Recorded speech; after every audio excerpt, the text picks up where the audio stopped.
držať krok a šľapať, zajtra brániť vlast.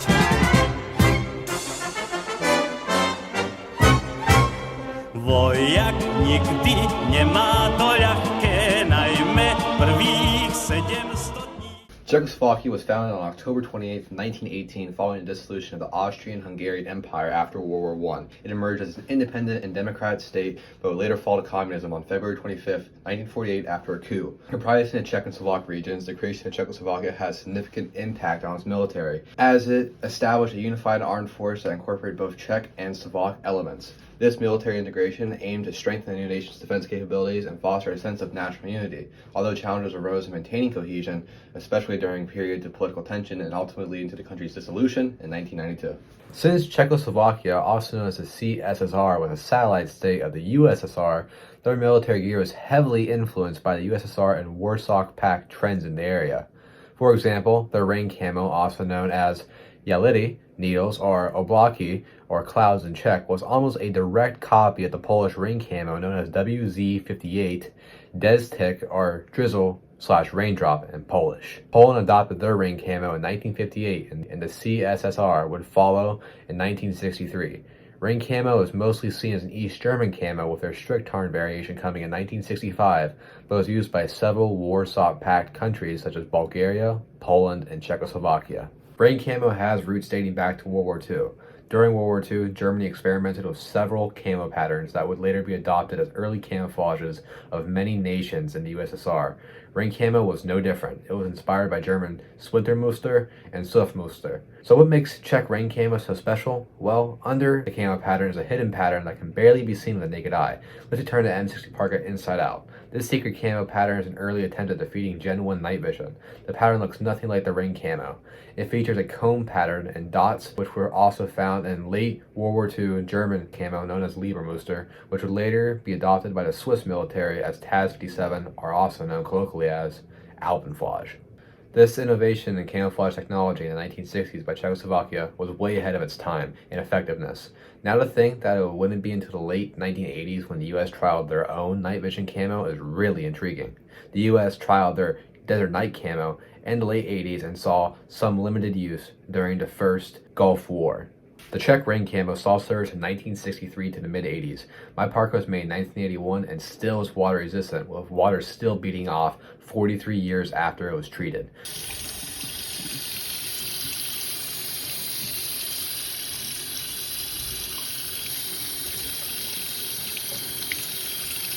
The Czech pattern has brown rain straights on a grayish-blue background, but with a subtle water-stained underprint beneath.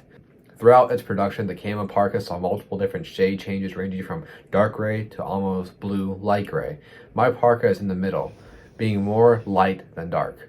After Czech rain camo, as we know it, was phased out, there was an appearance of another World War II German camo that had a Czech twist. This camo was a variation of the World War II German splinter pattern and was used predominantly by Ludov Milicia, People's Militia of the Czech Communist Party, but also saw limited use by fire brigades. The Czech M60 Parka was part of the Czech Army's winter battle dress and would usually be issued with a liner. The liner would attach to several different button loops found throughout the parka. For non-winter operations, the Czech Army used a shorter and lighter summer uniform that featured the same pattern. Although when listed online, the winter and summer cups are named interchangeably M60 Rain Camo Parka. Both have similar features, but the winter version, which I have, can attach a liner and has a back pocket and 2 hand pockets on the lower torso rather than 2 pockets on the upper torso. Congratulations, you made it to the part where I actually show the damn parka. When it comes to features, guys, I'm going to first start off with that there was actually a hood attachment you could attach here with these buttons around here. And the hood attachment, the colors on the hood range way more than the colors on the parkas. The hood can be brown sometimes for how much it ranged, but it could attach to these little buttons here. And the hood was dual purpose. It could actually be a helmet cover if need be too. Buttons here where you can attach a liner slash the hood. Inside the parka, you have this pocket. This is for the back pocket.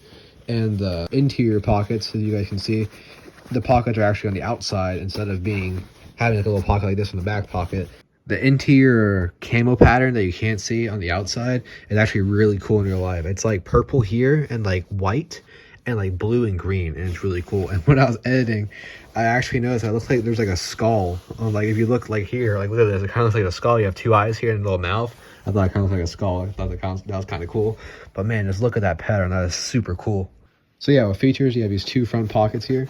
Decent size. You can easily fit gloves, Coke cans in there. Nice, good quality buttons, kind of like old plastic style. Not exactly Bakelite, but definitely some old Soviet plastic. And then you have 5 buttons that close the parka. Very nice. And you have all the buttons before you can attach the fur collar of like a parka liner. I'll get to that in a second. Same on this side. And you have this where you can take this piece of fabric and drape it around so it holds up so that will hold up and like have like a turtleneck kind of thing going on. So on the parka, you may have noticed there's a little loop here, and this loop was actually for showcasing rank, as like on chest rank. So what's kind of neat is that they have a chest rank here, where you have a chest epaulet, and then also has 2 really small shoulder epaulets as well, which I find to be kind of neat, having 2 ways to show ranks. So again, talking about the liner, there is several different buttonholes. Like here, you have this buttonhole here. So when you take this the storm flap here, you have the buttons here. So then if you look down here, there's actually buttons all the way through. They pass through buttonholes so you can attach a liner. On the other side, same thing. In the armpit area, same thing, and they're passed through buttonholes. And even in the cuffs, there's like 3 button adjustment systems you can have in there for attaching the parka, or for, as what I've done, since this is kind of long on me, since it was XL, is there's a button on the outside of the cuff, and you can actually button that into the liner holes in there and kind of like make a makeshift like rolling it up, because if you do a roll, you're just gonna have that white, which kind of contrasts to the green. Here's the aforementioned back pocket. It's very nice. There you go in there. Again, that pattern is super cool. Here I have some East German strict tarn mag pouches that you guys can see. So there's the contrast between Czech and East German strict tarn in real life. And strict tarn is definitely way more brown, at least on these mag pouches here. I have it on kind of a belt kit here. I also got these from Liberty Quartermaster when I got this coat for $40. Got in size XL because that was the only size he had, and hell, it's a good size. The parka just by itself is actually kind of light. It's probably around 2 pounds or 1.5 pounds without the liner in it. And that's kind of good for Combloc parkas, because I have a Hungarian parka, which I'll show here shortly, which is much heavier than that, even without the liner in it. Nice canvas, sort of like poplin / twill material. It's very nice, and as I've shown before, it is water resistant, or has a wax coating on it, and it still works. It also has another feature, guys. There's a little hook here for when you can hang the coat. All right, here on the right, we have a Hungarian military parka. I got it for $20 from Sportsman's Guide, and you have those 2 front kind of hand warmer pockets. As you can see, and again, Hungary, which Austrian-Hungarian Empire, Czechoslovakia. This is basically just a standard Combloc style like trench coat or parka. So it has the epaulets, the pockets here, and that nice USSR like faux fur collar. So you can see here on the back of the collar, it looks extremely similar to the back of the collar of the Czech parka. And you have that same part here, which will go across the neck, make it like a turtleneck with this fur liner when it gets really cold outside.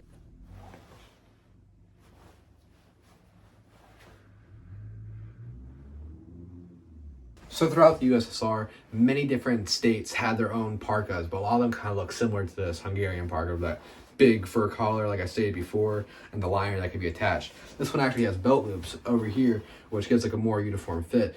The Czech parka actually does not have this feature, but yeah, you can have a belt. And I touched on it in my review of this parka, so go check that out if you like this one. This liner, I'm almost certain that it actually might be interchangeable with the Czech parka, but I'm not 100% sure, so let's try it out and see how it works.